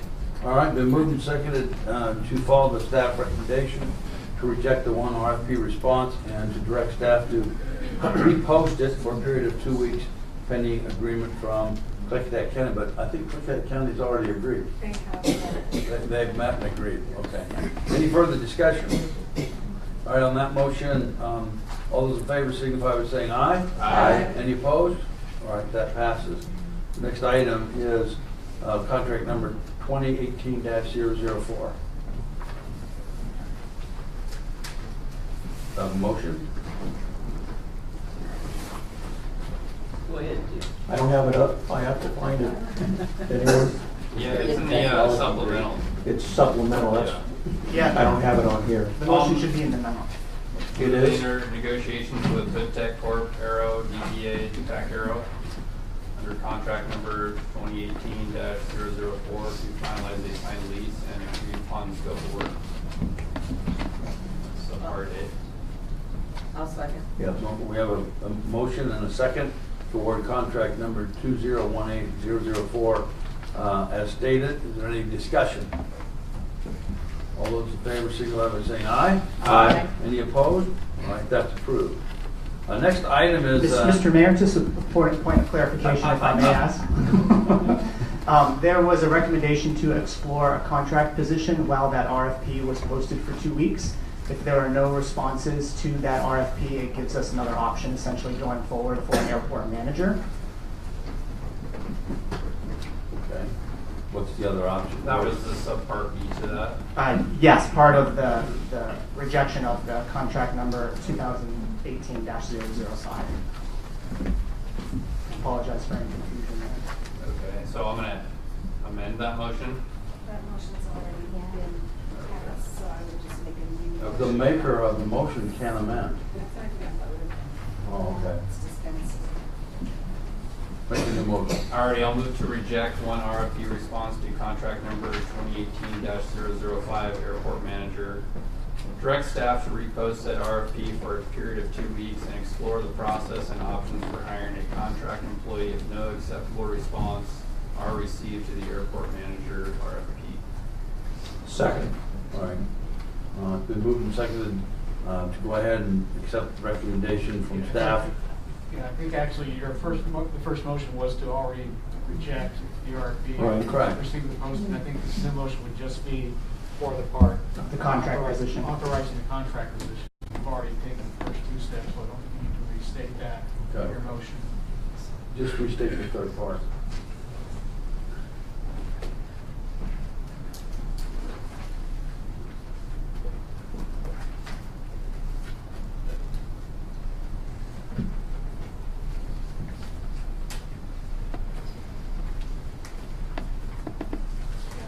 Councilor Harris, I think that the motion would start at the end of the second sentence where it starts with "and explore the process," and then your motion could be to explore the process and options for hiring a contract employee. Okay. As stated.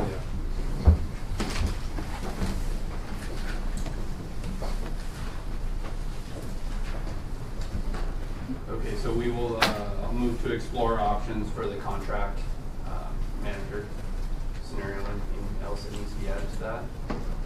I think if you look at the staff recommendation, Part B, you'll see 2 weeks, comma, and the last 2 sentences there. Staff may provide input. You could move to direct staff to explore the process and options for hiring a contract employee if no acceptable responses are received to the airport manager RFP. Okay. I'll move to explore the process and options for hiring a contract employee if no acceptable response are received to the airport manager RFP. Second. All right, been moved and seconded to explore the possibility of a contract employee if no acceptable proposals made for management. Is there any discussion? All right, all those in favor signify by saying aye. Aye. Any opposed? All right, that's approved. Thank you very much. Next item on the agenda is an action item for adoption of updated city council rules and code of conduct. Thank you, Mayor Lawrence. As you may remember at our leadership training we had this summer, the trainer recommended that we adopt a code of conduct policy for the city council. So I was able to compare our current city council rules with the sample code of conduct policy as well as the model policy that the League of Oregon Cities recommends, and there were really very few substantive changes. I thought our rules were very well done. So I just wanted to point out there were a few things that were changed that, aside from typographical errors and just small corrections over the years that we need to make. Section 3.1, which was holidays and recess, we have not defined that previously in our rules, and I thought that that was pertinent. Section 7.3, which was the point of personal privilege and under council discussions and how that should take place. And then adding Section 12, which was the ethics and decorum section, and Section 21, censure and removal, which were the pieces from the Code of Conduct policy that we did not previously have in the council rules. And that is what I have presented for your consideration tonight. Any questions or discussion? So questions, how do these spill over to the other boards we sit on? Like, you want to adopt something like this and we have to bring that up at urban renewal meeting to change those particular guidelines? Each commission would need to do their own. Many commissions and committees have their own procedures that are maybe not quite as formal as the city council ones. I'm not sure if the Urban Renewal Agency currently has a set adopted at all. I would personally recommend that every committee have their own rules, and in fact, as I'm drafting your tourism committee, I'm also drafting rules for them to follow. Just makes it easier for everyone to understand that we're on the same playing field. Any other questions or discussions? So this is up for staff recommendation, review the proposed change and adopt the updated city council rules and code of conduct. If something changes in the future, we can always amend it. So just so you know. Do I have a motion? I have a question. Sure. About section 21, the censure and removal. What's the procedure for determining instigation of council investigating actions of a member of council? Is that like a majority vote required to start that process? Are you referring to 21.2? Thank you. Let me read from it. It does say if a member of the council violates these rules, the council may take action to protect. So it would be, I assume it would be a member of the council or a motion by someone on the council, and then it would have to be seconded. There would have to be a majority vote, and then I guess the next step would be determined that, yeah, it would have to be by the council. It wouldn't be proposed by So those anyone aren't else. independent clauses, those are if one, then two? Yes, there's also that provision, just says the council may investigate. So that is something, and as it says, meet in executive session, or if the effective member wants to, they can request an open hearing. So I think it's a pretty open process. Just ask a question. Yeah. Anything else? All right. Have a motion. I move to review the proposed changes and adopt the updated city council rules / code of conduct. Did everybody hear me? No. Okay. I move to review the proposed changes and adopt the updated city council rules / code of conduct. All right, been moved and seconded to, I think we've reviewed it, so that sort of goes without saying, but motion to adopt the updated city council rules and code of conduct. Is there any further discussion? I did address a few typos and a few additions, and they were already addressed, so I mean. Thank you. All those in favor signify by saying aye. Aye. Any opposed? All right. Next item on the agenda, approve funding request for Columbia Gorge Community College for campus housing study. Thank you, Mayor Lawrence. This is, as you see, a request from Columbia Gorge Community College. This all started, and I don't know, Dan Spots is in the audience and Bob Palmer's in the audience. We had a conversation a year ago that started this whole thing as part of our partner lunch meetings that we have, where we were talking about the need for the fire district to have housing so they can have the students that they had grant money for, and it just kind of escalated into, why don't we talk to the college and see what kind of programs they might be able to offer, and started having conversations about fire sciences degrees and things like that. And it's culminated after all that time with Dan Spots being able to add that into the proposal that we have, where the state would fund, I believe, $7.5 million toward the student housing. Dan's going to come up here and correct me.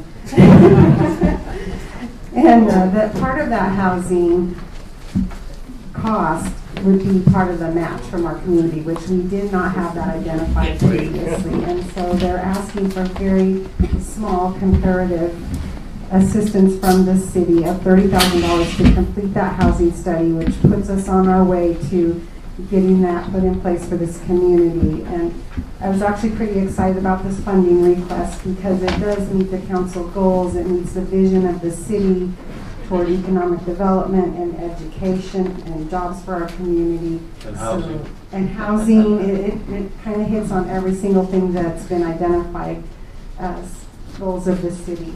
I invited Mr. Spots here if you have any questions of him and Chief Palmer, so I'll turn it over to them.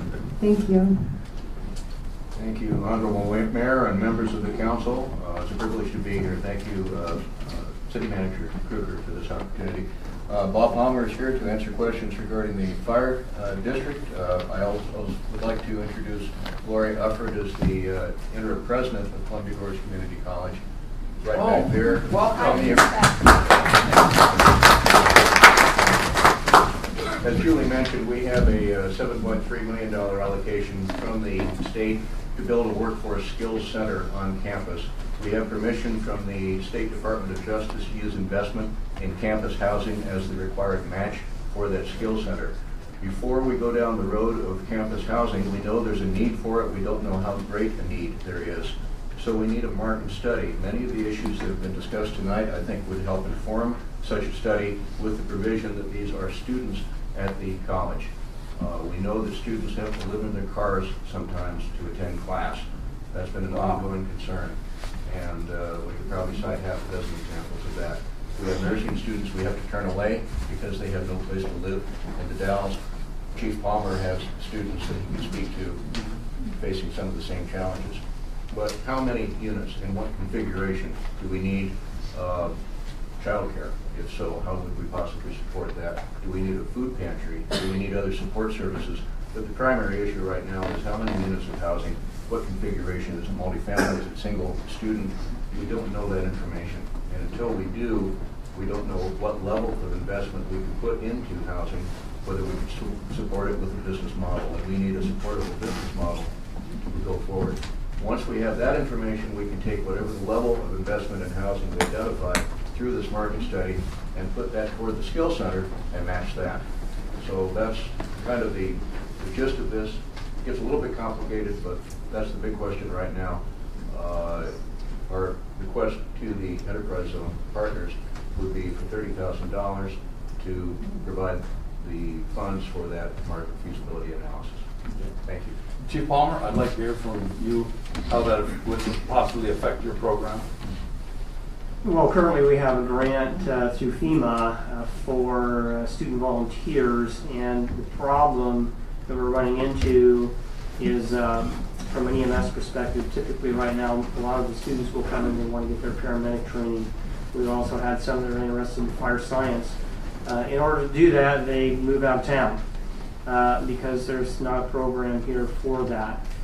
So when we received this grant, we thought, this is a great opportunity to provide funding for students to be able to pay for a portion of their college, and in turn they would provide some supplemental resources to the fire district. We found that we have no resources for housing them. That was a big problem of ours. So that's the idea came to my mind talking to the city manager, having lunch one day. I said, I have a problem here. And I said, you know, we're not able to utilize these grant funds effectively. We've used it for probably 2 or 3 students, but it's for, it was a 4-year grant for 6 students per year. And so we haven't been able to expend the grant funds because we don't have housing for them. And it's unfortunate, and we don't want to, you know, run into this problem with the student program as an ongoing situation. I know, talking with Kathy Erstrom, the Gorge Works program, that McMinnville, she brought McMinnville representative in reference to their program.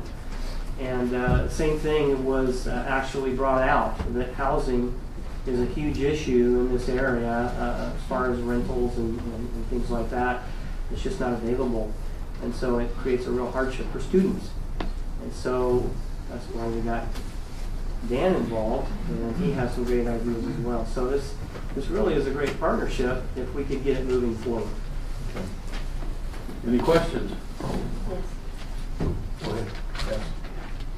So when you were speaking about this at the outreach team meeting, we discussed the possibility of also having non-students be able to access the housing because we do have such a shortage in the city. Is that still a possibility? As long as there is a connection to the mission of the college, so staff, faculty, students, I think to satisfy the requirements of the state, there needs to be some enrollment connection. But it could be opening up to advising, counseling, perhaps some class enrollment. But the Department of Justice went back to the intent of the voters. In this regards, Article 11G of the state constitution, that is the money dedicated to community colleges. And so in making a request for investment in student housing, they interpreted that broadly to say that any support services for students, but there needs to be some sort of a connection. Okay. I see that the proposal has on-site construction of this housing development, correct? We have 3 buildable sites on campus that were developed with infrastructure roughly leveled as part of the 2004 bond measure. I'm going back, my memory is not as good as it used to be. But those sites will reduce the cost of construction because we do have infrastructure to those sites already.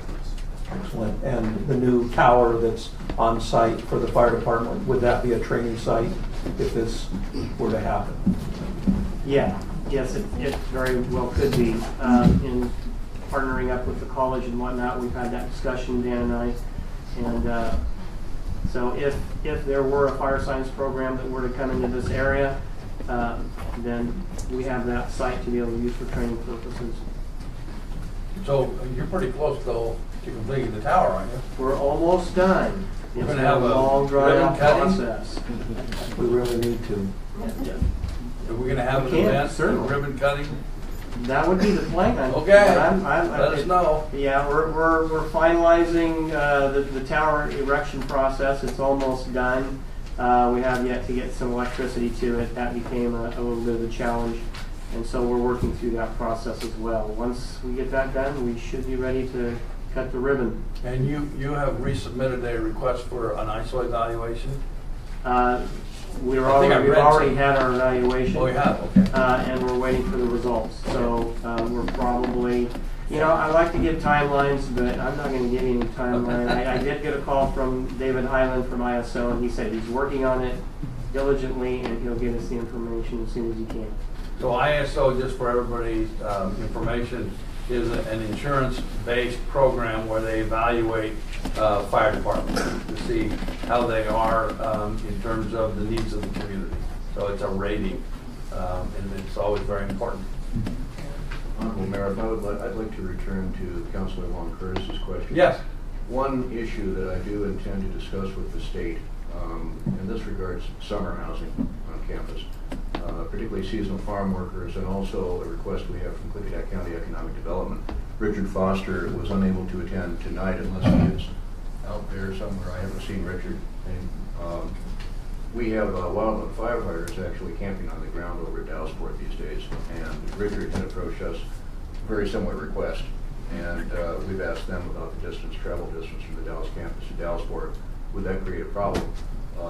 Apparently it would not, and I spoke with Chuck also about this, Chuck Covert. So that's another element.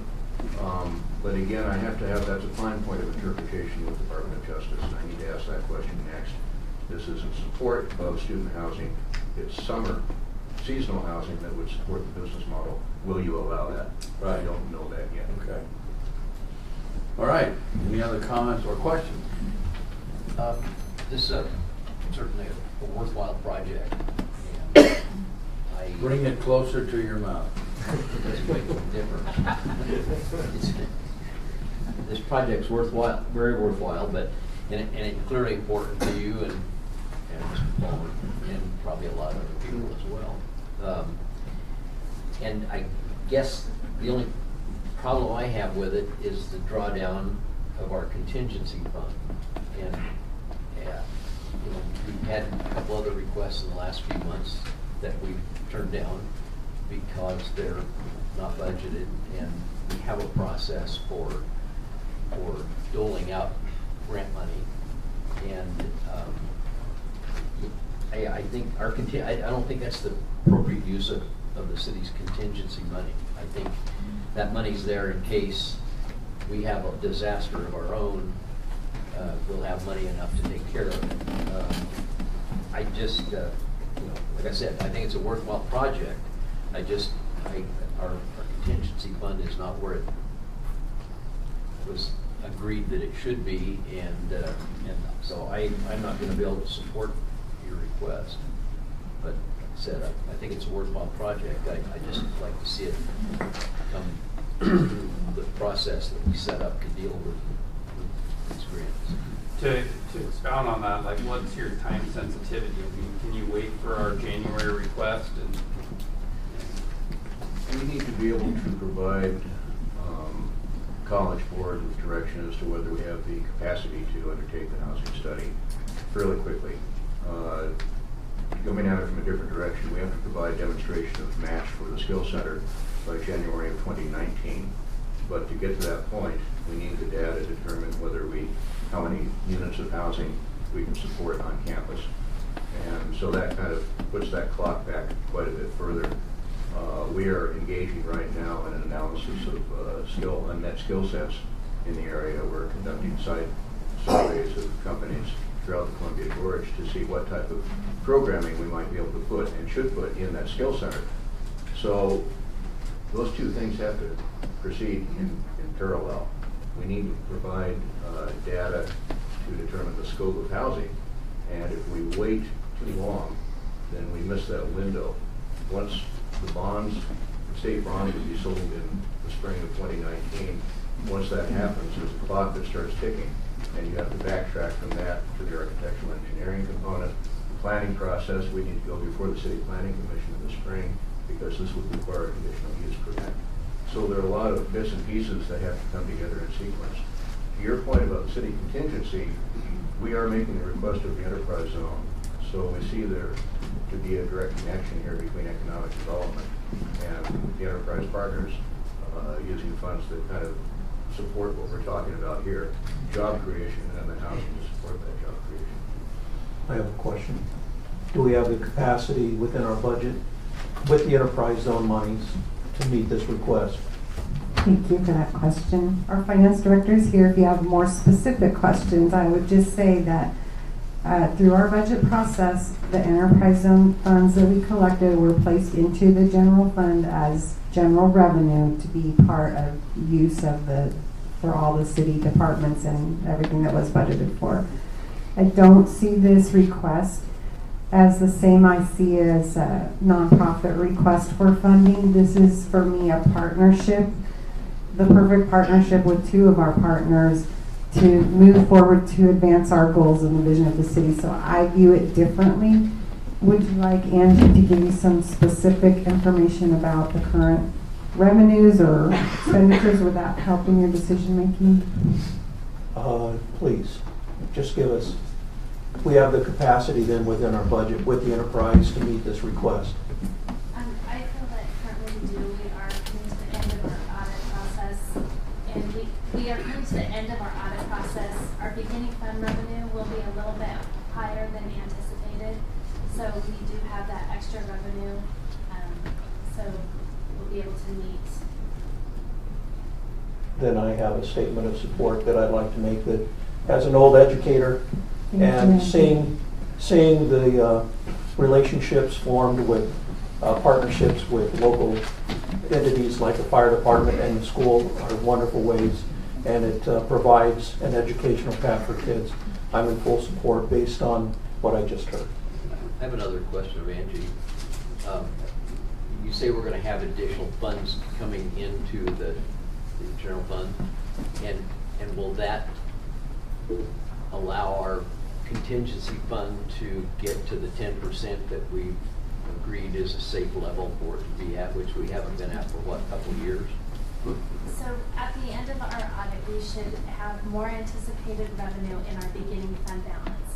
That doesn't necessarily change our budget, but it does bring our ending fund balance higher than what we originally budgeted. So it does put us back at that mark of the city's goals of what they should have in their account to maintain. So our contingency would be fully funded after the additional monies are. Yes.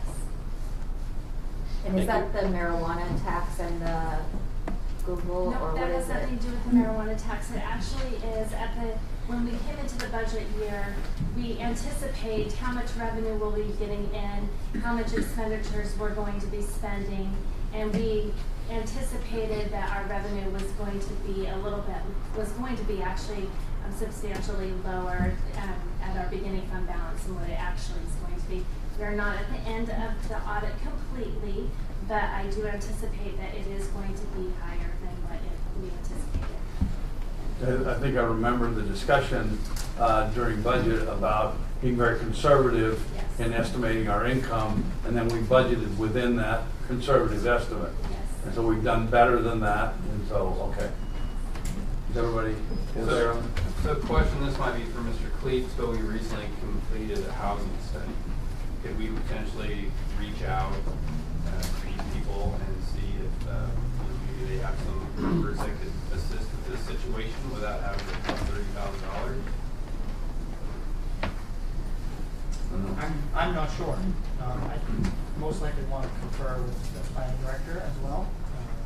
The results of that housing study, if it could be used on a matter like this. Our housing study information, I'm sure, would be part of the data that you would be collecting. I believe what the college is looking for is different than that. Looking specifically at the student population and the needs that would be unique to current potential students reaching out to the school districts, I think that is different from the recent study by the city, although that study would in fact inform it.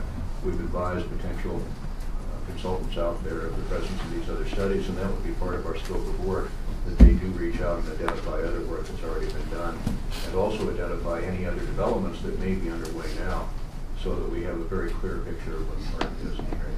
Right. I think the study said that by 2025 we would need an additional 1,300 houses within the city limits, and that it determined that we had the capacity for over 3,000. So that was something that we wanted to do and needed to do because of the mandate of the state to find 20 years of buildable land, et cetera, et cetera. So it's a little bit different.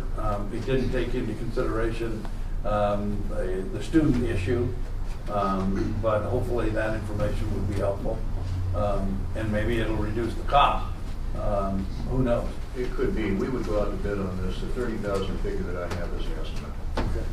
It would not exceed that from a city.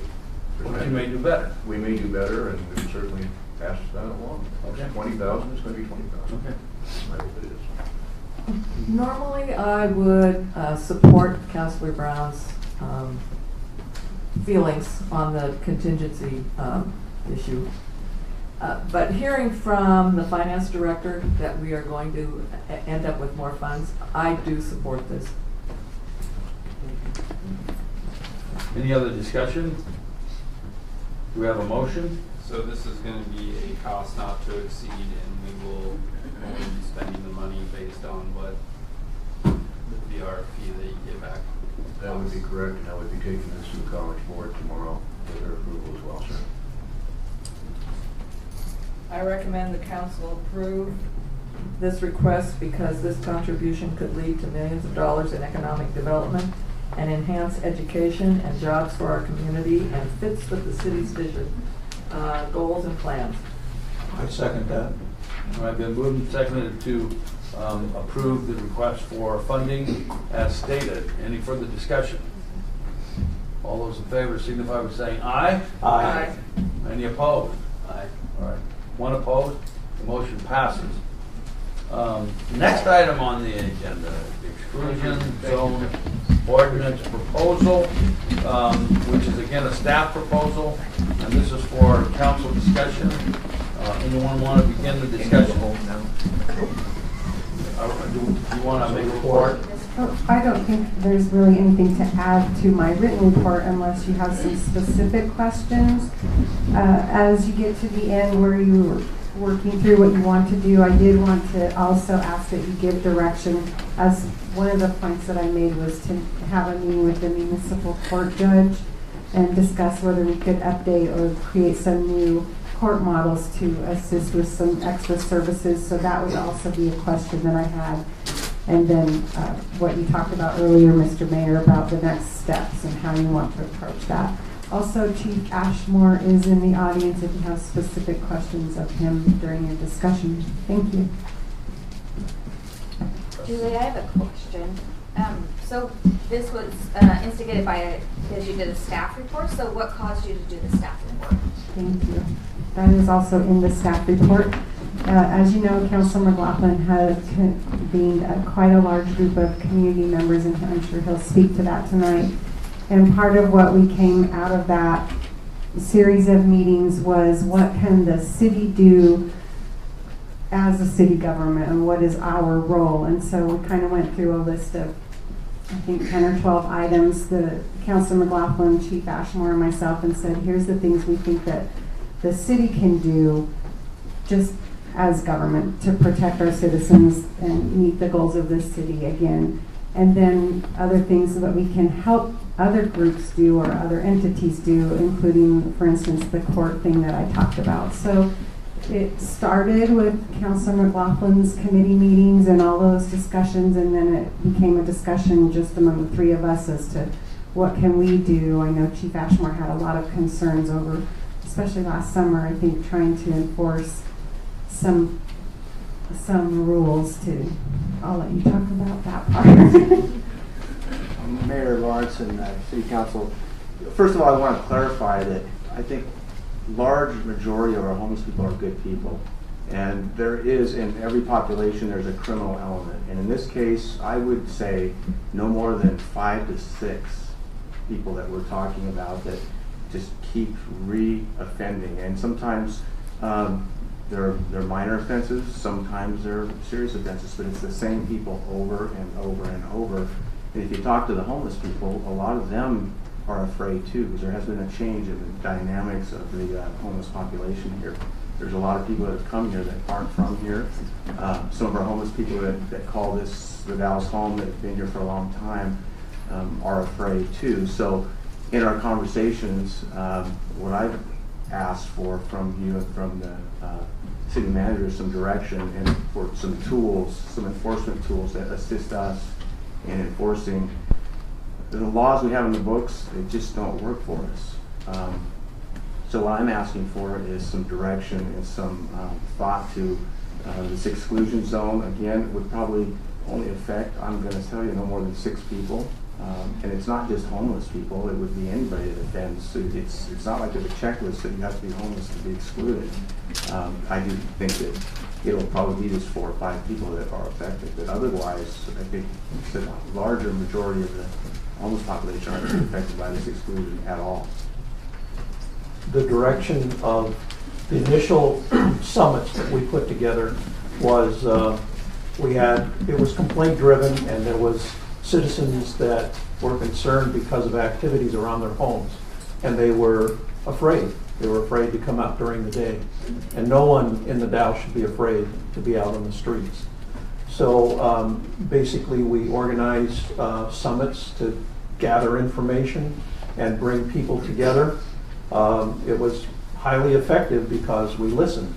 And what we did is we were able to meet with Center for Living, law enforcement, judicial.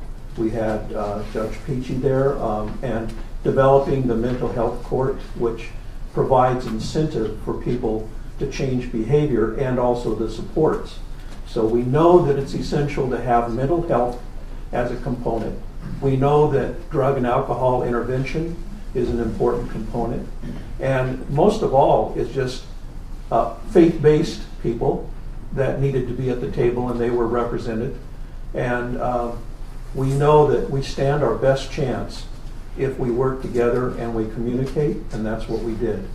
And so out of that, we started finding ways to address some of the issues. Storage, housing, which there were people that were, housing was found for certain people. We moved people off from the streets into some house. People got jobs. There is a component of people that just will not, nor they will not comply, and they prefer to live on the streets, and we cannot make them.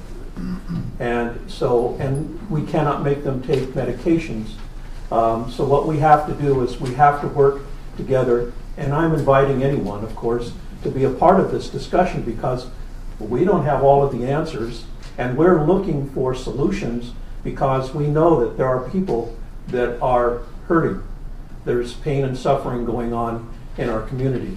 So what we want to do, we're not any different than you. We're residents just like you are. We don't want to see homelessness in our community. What we want to see are solutions to help people find jobs, find hope, find happiness in our community, and that's what we're involved in. Anything else, Darcy? In front of you guys, I put a handout, and it's from the city of Ashland. And the city of Ashland has implemented something like this, and this article's from September of 2016. And they passed an ordinance that bans smoking and aggressive panhandling and blocking sidewalks, which blocking sidewalk, if you read a little further into it, is more of a camping situation. And you go on through the article, and like Tim addressed, people are afraid to come out of their home. We're trying to encourage people to be downtown, promote a healthy atmosphere, and this already has traction in another town. It's doing well. So the real question today from City Council is, this is only a draft, which has been presented to you, and as consideration for that, is there any discussion about moving forward, what you would like from staff? What would be the next step? Well, I'm on the board and a docent, and if you don't know what a docent is, a tour guide at St. Peter's Landmark. And we are losing volunteer docents at the Landmark because of a couple, 3 incidents that have happened there. And I would hate to see that landmark, that institution, closed down because we can't open the doors. There's would be nobody there to do a tour for out-of-towners. And I had contacts from local citizens regarding that issue. So something needs to be done, and I would like to see the staff go forward. So, Linda, in looking at this map here, the exclusion zone, that doesn't really take into consideration the landmark area. I know. So, are you suggesting maybe a modification to that boundary? Yes. I think this is the wrong way to go about solving the problems that we have, and honestly, since we're supposed to represent the people of the Dalles, I wish that I could have heard from them to see if what I'm thinking is what they're thinking before I have to make a decision about whether or not to proceed. Great, yeah.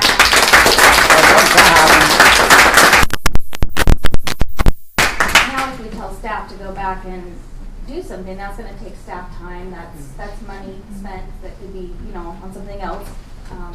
And I guess I just wish that we had more of a discussion than what we can have in this very limited time and space before we go all the way into working on an ordinance, because I have real concerns about the civil rights, and I really don't want to be on the news anymore talking about how my city is violating people's civil rights.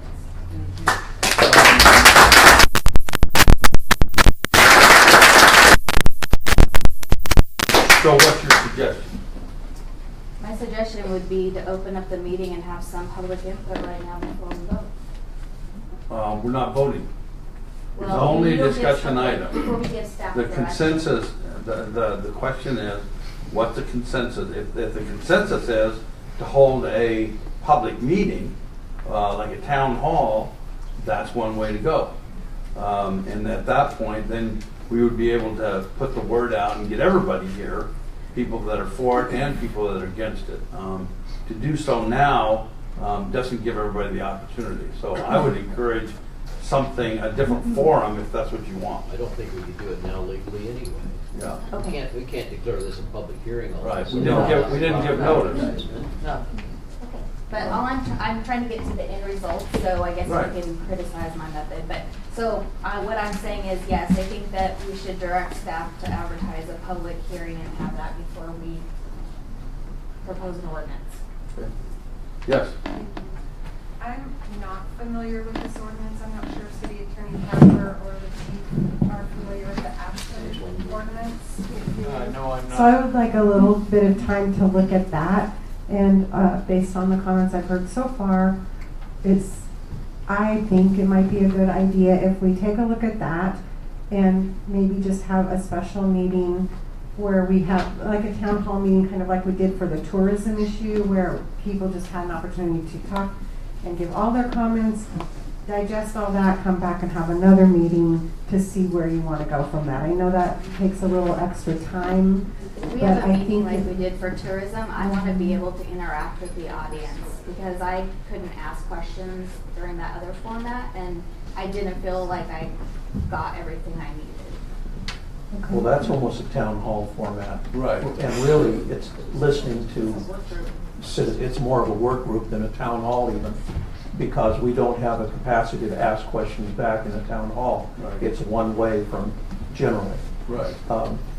But through this process, if anyone has a solution, that we have a problem and it's growing, and from 2015 to present, there were, I think there were like 57 identified homeless. We now have 194 last June. My question is why? Why all of a sudden? And then because there are people suffering and we really need to find a solution. But I say again, if we work together, we stand our best chance to make improvement. At any time during this process, we can always redirect and stop the ordinance. We don't have to go on. But we still need to investigate, help us find solutions, because we are concerned. It's our town just like it's your town. I think I hear a lot of concern for the civil rights of the homeless, but has anybody considered that everybody has civil rights? And if the homeless are violating the civil rights of the business I'm people... having a hard time hearing you. Yeah, you need to use the microphone. Never mind. I'll withdraw everything I said. Well, I think that's part of the problem, is we don't actually know what they think because they were limited in what they could say to us, and that might not be their only concern. And we can't read the ordinance. I mean, that's the We thing. don't This have. was a discussion item. It never was intended to be a public hearing. And that was a miscommunication to the public. And that was also expounded in the Facebook and hyped up. And the intent of this meeting was to just basically hear a staff report and then make a discussion and then move forward, or not to move forward. What's the consensus of the council? I gave mine. I'm not opposed to coming back and getting input. I think that could be valuable because we do care. It might need to be at a bigger venue. It would have to be at a bigger venue, and then everyone would have to agree on the procedure and process, because we don't want a repeat of what happened tonight. And, you know, it needs to be civil. We need to discuss things together. that's the way we're going to find solutions. And the one thing that when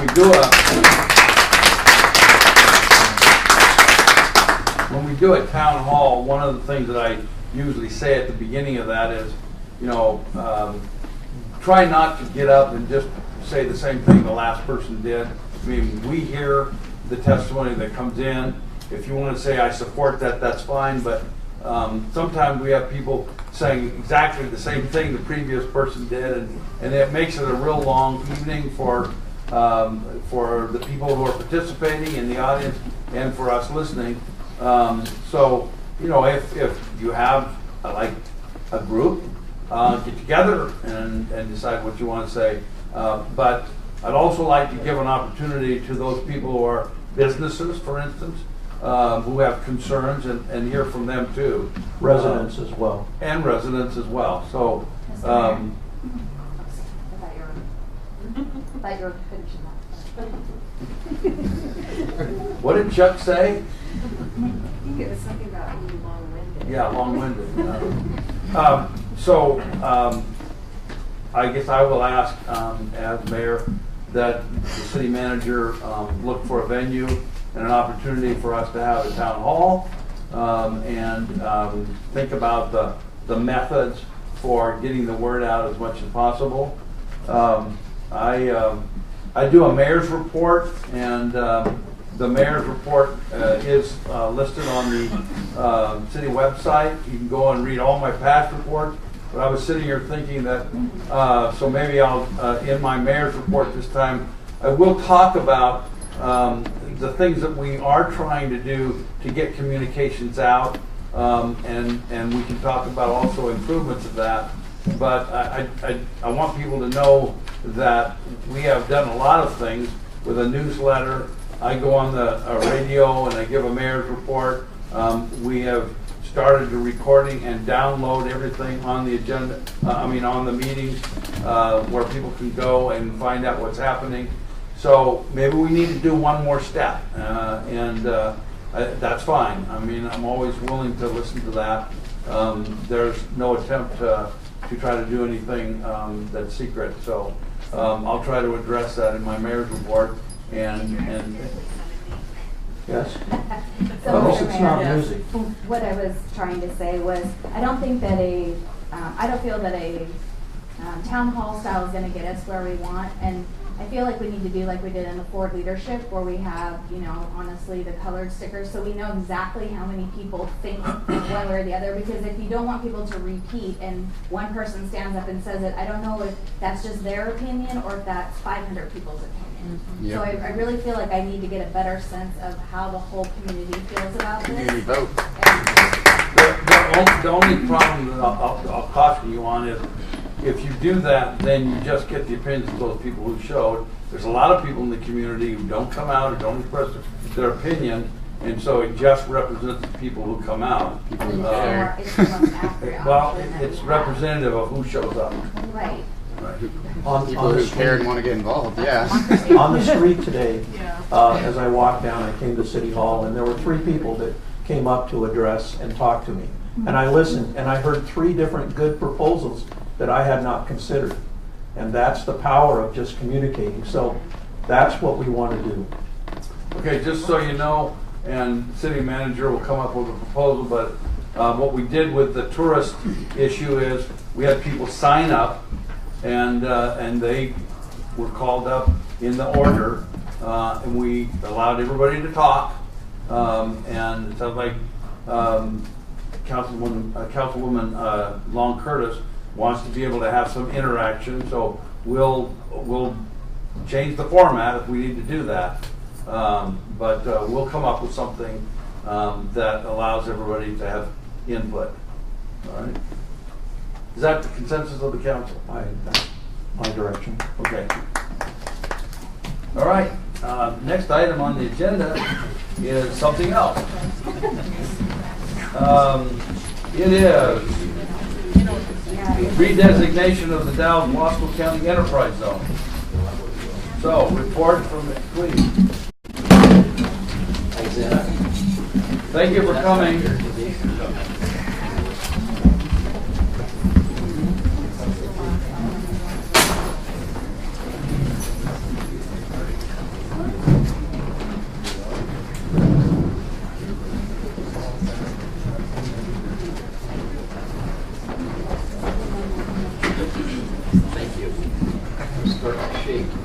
Okay. Honorable Mayor and members of council, before you have my agenda and staff report on a discussion item redesignating the Dalles Wasco County Enterprise Zone. In my agenda staff report, I tried to concisely, as best I could, summarize what an enterprise zone is, the different levels of the enterprise zone, from the standard abatement, the extended abatement, the long-term abatement, some information and facts about enterprise zones throughout the state, some simple statistics about the results of our enterprise zone, and an overview of the redesignation zone process. The long-term enterprise zone effectively sunsets at the end of this year. That's the 7 to 15-year abatements. And then the standard, which is 3-year, or the extended, which is 4 and 5-year, that sunsets June 30th of next year.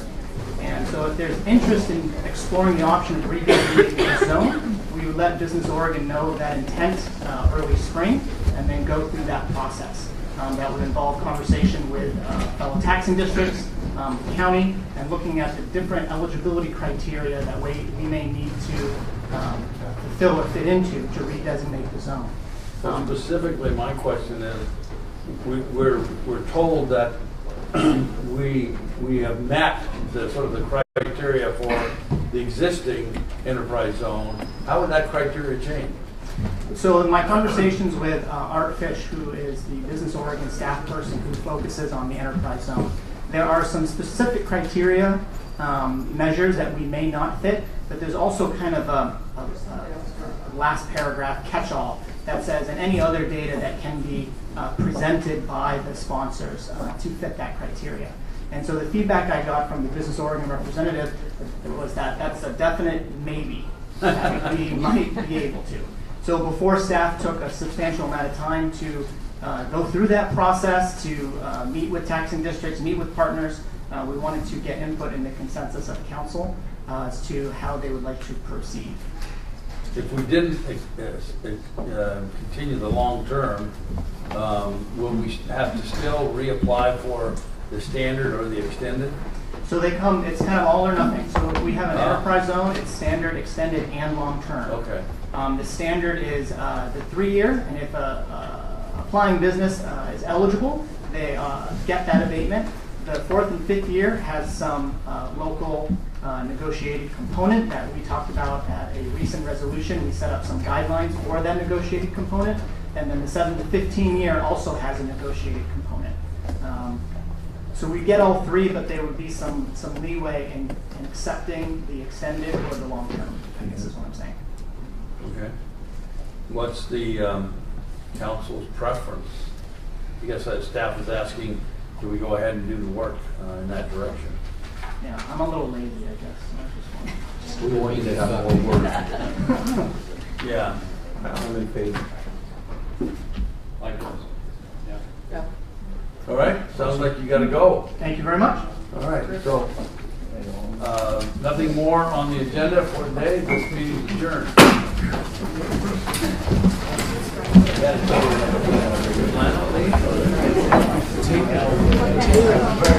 Taylor, do you want to talk to anybody about Lisa? Do you want to talk to anybody about Lisa? Somebody brought it up.